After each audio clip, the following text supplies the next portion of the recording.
Jack, I'm sure after last week, I know that you're disappointed with the result, bits and pieces of performances as well. What have you been working on this week then?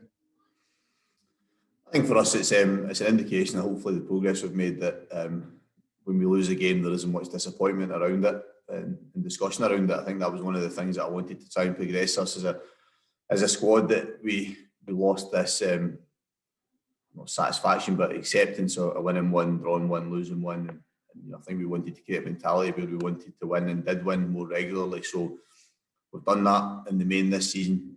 So when we do lose a game, it's sore, but equally then for us it's about the consistency of preparation that we've had all season, the consistency of what we do. That work is obviously then part of that work is dictated in terms of areas of the game you think you could have done better, and then obviously the type of opposition you face at the weekend. So for us there's been it's been the gear normality around our week, but it's just a refocusing on what lies ahead for us and the opportunity that's presented for us at the moment as well.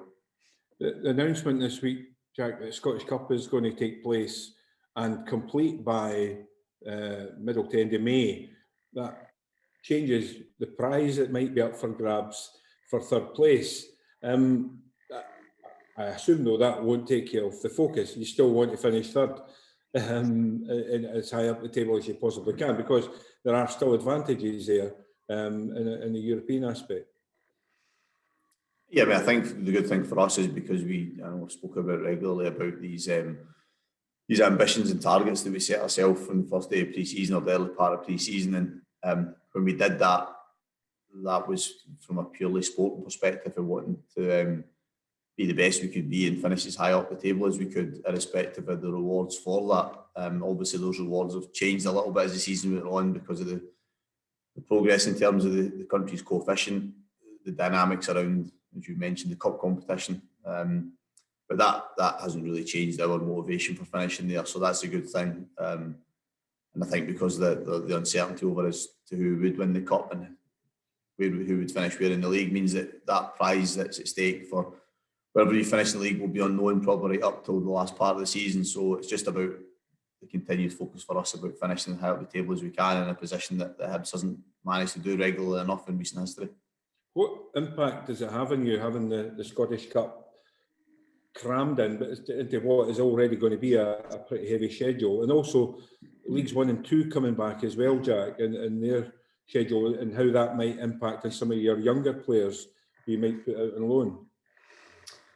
I suppose the scheduling of the Cup isn't that problematic due to the probably elongated state of the last part of the season. I think the remainder of the season from a league perspective is stretched out into the middle of May, so I think that always allowed some time. I was just finishing looking at April's schedule this morning, and I think that naturally if you progress through to the very latter stages of the competition, your schedule becomes more congested, but I don't think it's anything that's unmanageable by any manner of means. So I was actually maybe surprised at how comfortable it looked, if you like, in terms of being able to fulfil those fixtures sensibly. Should you keep progressing in the tournament, and then I think the lower league, I think broadly speaking, I'm delighted that they're back playing, because again, my association with those leagues in terms of my playing and coaching career, I've been supportive of those clubs and they're wanting to get back playing and players wanting to get back playing, and then we have younger players who were out on loan and whose progression this season has obviously been curtailed due to the fact of an inability to play. So the fact that they'll get back playing is a bonus for them first and foremost. Was that a concern to you, Jack, that some young players, because their careers basically are stagnated, over a period of time with a lack of football, and even players who you don't have out on loan, some of the younger ones, they're not playing any competitive football just now? I think young footballers are no different to young people in that respect. So if we look at the challenges that we'll face in education, whether that's school education or further education, from the fact that there has been disturbances to the normal progression, it's natural to say that will affect some and some will take longer to catch up. And I think that will be the case in football as well. I look particularly at our younger players that were coming out of the academy into the full-time environment for the first time. They haven't had that because we've obviously operated in a first-team senior player bubble only, and those young players that would normally be experiencing full-time work for the first time, full-time football, the training demands off that and extra responsibilities, that pretty much for a year or a season has slipped by them. So they will have to catch up on that. And it'll be a test for those players individually. It's nothing that can be, you would say, will be career defining. But I think in terms of if we broaden out to education as well, undoubtedly is going to have an impact short term. And I don't think will even itself out probably for certainly maybe a year or two until it balances out again. You're taking on a St Johnstone team tomorrow, Jack, who I was at their game in midweek, and they grabbed the draw late on. They know that they have to win their final 2 games to hold aspirations of a top 6 place. Does that help you in that you know the opposition have to have a go? Yeah. I think if you look at the pattern this season for us, I think in the main our better results and performances have been in games that the opposition comes on to us more. I think that even at the weekend we had a large chunk of possession against Motherwell, and some of those home games when we've had that we haven't performed as well. And I think away from home our record's been good. So the fact that Callum and his side know that to have any opportunity to finish in the top 6 they need to win the game means that they'll have to be proactive in their approach. And I think we've enjoyed that challenge of that type of matches this season. We've responded to them well. Our need for the points is just as big.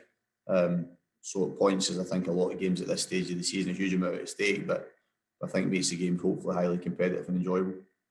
One final question for me, Jack, and this is for Sports Sound tonight. They're asking a lot of the managers. It's Douglas McNeil, who I know you know, but he's tonight. Said, if you could relive one day in your football life, what would it be? Is that good or bad, Ryan? You choose it. Well, have a wee think about it and give me your answer after the rest of the guys if you want. Right, okay, no problem, Brian. Cheers. Cheers. Jack, obviously playing St Johnstone, is that result from Hampden something that's in the back of your mind? Is that still sting when you go into this game? Something maybe extra to drive you as a squad? I think that, as you mentioned there, about our motivation to win the game because of where we want to try and finish in the league and the importance of the 3 points to us.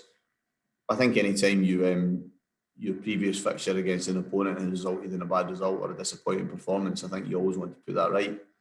So I don't think it gives us extra motivation, but I think it's something that we're aware of, and I think as a group they want to correct that because actually it was a sore day for us. So I don't think, as I said, it's not the biggest driver for us, but certainly it's something that as a group they're aware of and as a staff we're aware of.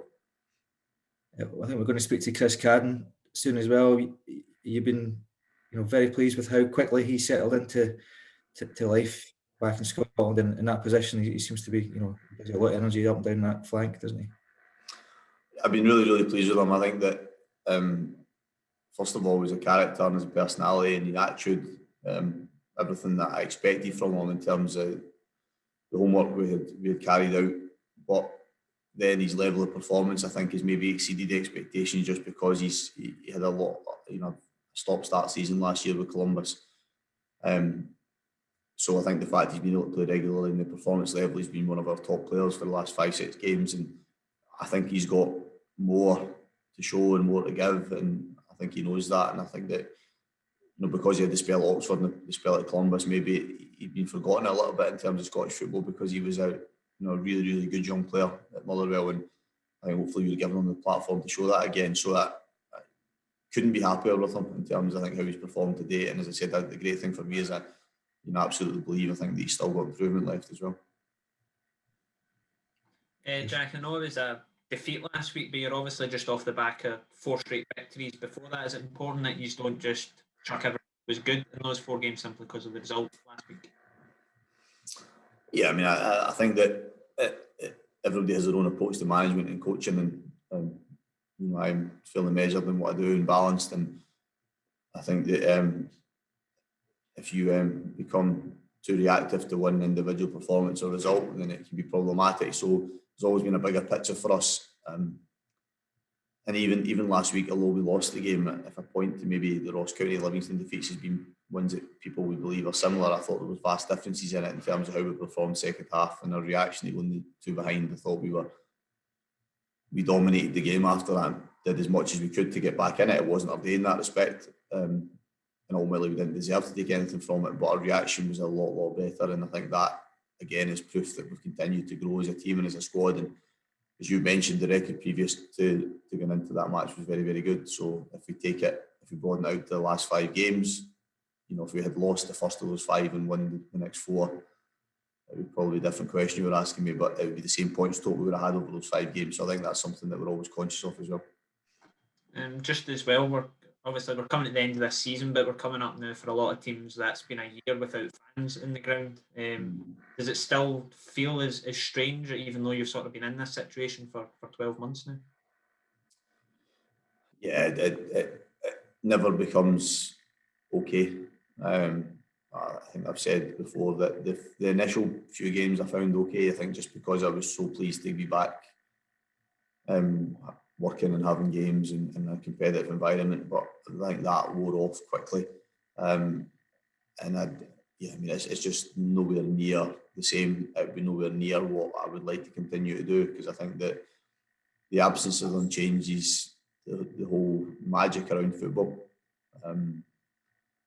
And the sooner the better the back in grounds, the better, because it is, even though sometimes you get applauded, sometimes you get criticised, but I think even the criticism part of it is just part of the game. And I think you guys will know well as well, because you're probably in that position where you get to be in grounds as stadiums, when grounds fill up, and you know that it's probably difficult to describe to people, that atmosphere that you can't quite put words to, but you can feel at times that is generated within stadiums, and it's been sorely missed. As I said, and hopefully there'll be a time soon when fans will be back in stadiums. Just ahead of the weekend, how's your squad looking? Josh Doig potentially back? Yeah, Josh Doig back in the squad. Sean Mackey's still out, and the only other absentee we've got is Kel McGuinness, who's just came back from illness, for a long period from illness. So he trained a couple of days, but this weekend will come too soon for him. But other than that, we're okay. Thank you. Do you want to answer this question now, Jack? Oh yeah, I forgot about that, Brian. I was hoping you'd forgotten as well. From a playing perspective, Brian, I would go back to, I don't even know the year, 2009, 2010 League Cup final when Rangers beat St Mirren with 9 men. So I was part of the St Mirren team that lost that game, and I was towards the end of my playing career. Never thought, or I probably realised that I wouldn't get another chance to win a cup, major cup. And the way that game panned out, we were so good, 11-11, and then lost to 9 men. So that soreness from that game has never really disappeared, and that regret around not taking that opportunities never went away. So if I could go back and choose to play even the last 20 minutes of a game, then that would probably be the one. Is there a good day that you would want to relive again? Even as a manager? Yeah, I think as a manager, I think as a manager, having had periods of success or won big games and then lost some important ones as well, then I think the day that we eventually clinched the title with St Mirren is always a big one, because I think that getting over the line is the hardest part. I've had it recent times where I've lost a couple of semi-finals here, I lost a playoff final and a league trophy final in the space of a couple of months at Wembley, and those are sore. So and they also make you understand how difficult it is to do that final bit and win silverware. So I think winning the championship with St Mirren, the culmination of the season, in particular league campaign, I think is a big deal. I think a lot of managers and players would always point to that as being big moments.